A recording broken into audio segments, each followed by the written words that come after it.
আজ টুসি অনেকদিন পরে কেক বানাচ্ছে, প্রায় 1-2 মাস পরে বানাচ্ছ না?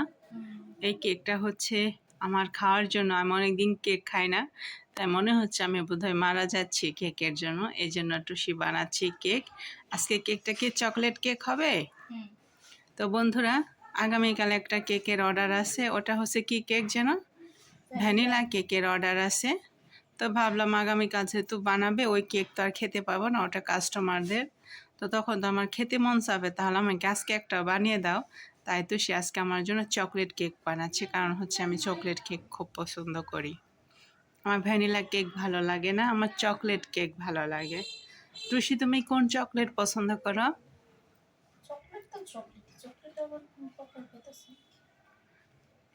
তুমি কোন কেক বেশি পছন্দ করো? আমাদের টুসিরও চকলেট কেক ভালো লাগে।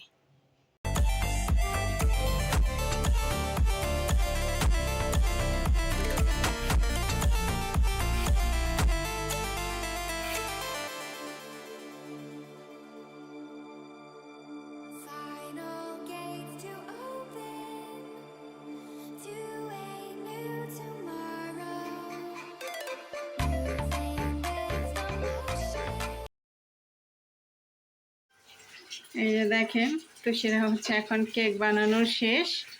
এখন কেক বানাতে বানাতে যা যা জিনিসপত্র মানে নোংরা হয়েছে, এগুলো এখন সব পরিষ্কার করবে। কেক বানানোটা তো সহজ, কিন্তু হচ্ছে পরে যে কাজগুলো করতে হয় খুব কষ্ট। যা এখন তুমি খেয়ে নাও, আমি ধুয়ে দিই।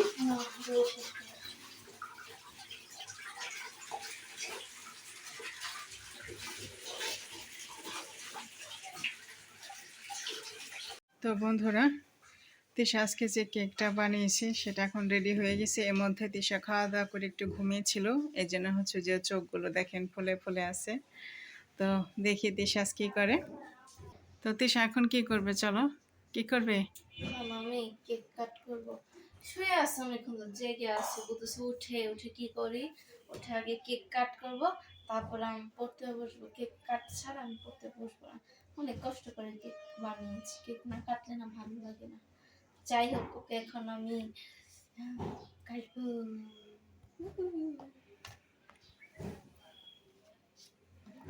তো বন্ধুরা, এই যে দেখেন তিশার কেকটাকে দেখে নেই।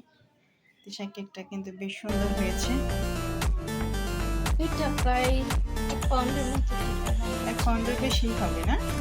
এখন আসলে হয়েছিল কি, 1.5 পাউন্ড বানাতে চাইছিলাম, কিন্তু একটা ডিম দেখে কি ব্যাকটেরিয়া একদমই করে ফেলছে, বাজে অবস্থা। পরে হতেছে ওটা ফেলে দিছি, এই কারণে মানে ডিমের কারণে কেকটা আবার একটু ছোট করতে হচ্ছে, তাই তো? তো যাই হোক, তো তুমি আমাকে বলতে, ডিম তো ছিলই, দিয়ে দিতাম। কালকে আবার আমার একটা কেকের অর্ডার আছে। এই জন্য কি তোমার ভালো লাগছে অর্ডার আছে বলে? হ্যাঁ, একটু চিন্তা আছে কালকে কিভাবে এই কেকটাই বানাবো, আর একটু সুন্দর করে বানাতে হবে। আজকে আমার মার বার্থডে, কিন্তু আমার মা আসলে বার্থডে না, আমরা যেদিন কেক বানাই সেদিনই বার্থডে হয়। মার অরিজিনাল বার্থডে হচ্ছে 17ই জুলাই। আমার এক আন্টিরও বার্থডে। তো মার নাম দিয়ে লিখছিলাম, কিন্তু মা আসলে আমিও পাগলি হয়ে আসি, মা আমার থেকে পাগলি হয়ে আসে। মা বললো তুমি কাটো, তো এই জন্য আমি এখন কাটতে আসছি। তো বন্ধুরা, এই যে সে এখন কেক কাটছে। অনেক দিন পরে কেক খাবো, কি যে ভালো লাগছে। তো যে ভেতরটা দেখেন খুবই সুন্দর হয়েছে। তেশা তো কেক কাটা, কেক বানানোর জন্য ওস্তাদ। তেশা খুব সুন্দর সুন্দর কেক বানায়, সাথে টেস্টিও হয়। কেক বানানো ভালো হয়, সবই ভালো হয়। লাস্ট মিনিট যখন এই সাইডটা আমি কভার করতে যাই না, আমার মেজাজটা খুব গরম হয়ে যায়। এই সাইডে কোনোদিন আমার ফিনিশিং ও আসতেই চায় না, আসতেই চায় না। ক্রিম দিয়ে দিয়ে দিয়ে দিয়ে দিয়ে দিয়ে ওদেরকে নিয়ে আসতে হয়, কিন্তু আমার কেক বানানো খারাপ হয় না, সফট হয়, ভালোও হয়, তাই না? হুম, নাও খাচ্ছা? নাও নাও, ফার্স্ট বাইট তোমার। আমাকে দিবে? হ্যাঁ হ্যাঁ।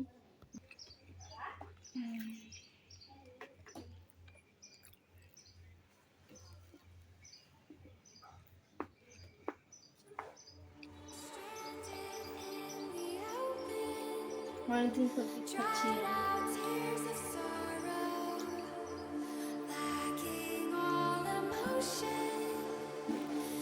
কেমন লাগলো কেকটা খেয়ে? ভালো হয়েছে। আমার কাছে ভালো লাগছে, আমার কাছে কেমন লাগছে? আমার কাছে তো ফার্স্ট ক্লাস। টুসির কেক মানেই ফার্স্ট ক্লাস। মা মা অনেকদিন ধরে কেক খেতে চাচ্ছিল, ক্রিম না থাকার কারণে হচ্ছিল না। পরে মা কাছে ক্রিম এনে দিছে। কেক বানাতে মেনলি এত ক্রিম লাগে, ফিনিশিং জানতে প্রচন্ড ক্রিম লাগে। এইটুকু একটা কেক প্রায় আজকে অর্ধেক হাফ চলে গেছে। তো কালকে তো আমার কেকটা বড় হবে, ভাবতেছি ওইটুকু আমার প্যাকেটে যতটুকু আছে কালকে অতটুকু শেষ হয়ে যাবে। তো যাই হোক, তোমার কাছে ভালো লেগেছে? হ্যাঁ, আমার কাছে ভালো লেগেছে। হলেই হলো। ভালো লেগেছে আমার কাছে, আমারও খারাপ লাগেনি, ভালোই লেগেছে। এই যে দেখেন বন্ধুরা টুসির কেকটা। আমি হচ্ছে ভিতরে কম ক্রিম ইউজ করি যাতে মানুষের খেতে গাদা গাদা না লাগে। ভিতরে কম ক্রিম ইউজ করাই কারণ হচ্ছে উপরে কেকটা তো ফেলে দেওয়া যাবে, কিন্তু কি উপরে ক্রিমটা তো ফেলে দেওয়া যাবে, কিন্তু ভেতরে ক্রিম তো আর ফেলে দেওয়া যাবে না, হ্যাঁ, তাই কারণ না? অনেক সময় দেখা যায় কি অতিরিক্ত ক্রিম ভালোও না। হুম পেটে অনেক সময় অনেকে ব্যথাও করে, আবার অনেকে যাদের ডায়াবেটিস সুগার অতিরিক্ত তাদের আরো বেড়ে যায়। যেমন সবসময় ক্রিমটা কম ইউজ করি, বাইরে ফিনিশিংটা সুন্দর আনার চেষ্টা করি, যদি ভিতরে ক্রিম সবাই একটু কম কমই খায়।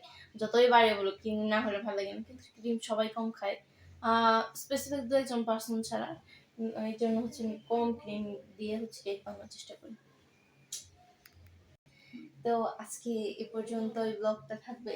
মনটা একটু খুশি খুশি, কালকে আমার একটা হচ্ছে অনেকদিন পর, এর আগে একটা এটা হচ্ছে কেক দ্বিতীয় অর্ডার। দ্বিতীয় অর্ডার। তো একটু টেনশনেও আছি, ভালোও লাগতেছে, অনেকদিন পর অর্ডার আসছে। রেগুলার এরকম অর্ডার আসতে ভালোই লাগে, যে কেক হয়তো মানে একটু ইউজড হয়ে গেলে তখন ভালো লাগবে। আচ্ছা, আর একটু ভালো করে কিছু করার জন্য, যাতে নিজে পায়ে দাঁড়াতে পারি। তো সবাই দোয়া করবেন হুম। তুষির জন্য, যে কেকের যেন অর্ডার আসে, প্রত্যেকদিন 4টা 5টা করে অর্ডার আসে। হ্যাঁ, বানাতে অ্যাকচুয়ালি কি দেখা যায়, বানাতে একটা বানাতে যে সময়, ওই সবগুলো বানাতে ওই হুম, সময়। বানাতে সময় লাগে, তখন তো সময় হচ্ছে লাগে ওভেন কেনা হবে। হ্যাঁ, দেখা যাচ্ছে জাস্ট ডিজাইনটা করতে সময় লাগে, তবুও দেখা যায় যে হাত পাকা হয়ে গেলে অত 2 সময়ও থেকে 4টা লাগে না সময়। তখন। এই একটা কেক আমি যখন ফার্স্ট টাইম বানাই, 3 ঘন্টা আমি শুধু এই বেকই করতে গেছি আমার। আর এখন এই একটা কেক বেক করতে আমার প্রায় মনে হয় 10 থেকে 15 মিনিট সময় লাগে। হতে যতক্ষণ হতে তো আধা ঘন্টা 40 মিনিট লাগবেই। তারপর ডিজাইন ফেলতে যে 1 ঘন্টার মতো লাগে, কারণ এখনো ডিজাইনে হাত তো আর পাকাপোক্ত হয়নি। যখন হচ্ছে একদম স্মার্ট হয়ে যাবে তখন দেখা যাবে একটা দেড়টা 3-4টা কেক এক হাতেই পছন্দ হয়ে যাবে। ওটা প্র্যাকটিস উপর ডিপেন্ড করে। আমরা খাই, মা আমি ম্যাক্সিমাম টাইম আমরাই খাই। তো যাই হোক, আপনারা সবাই ভালো থাকবেন, সুস্থ থাকবেন, আর অবশ্যই আমাদের কেক যদি ভালো লেগে থাকে তো অবশ্যই আপনারা অর্ডার দিতে পারবেন। আপনাদের কাছে অবশ্যই ডিসকাউন্ট দিয়ে বানানো হবে, টেনশন করবেন না। টাটা, আজকের মতো এখানে।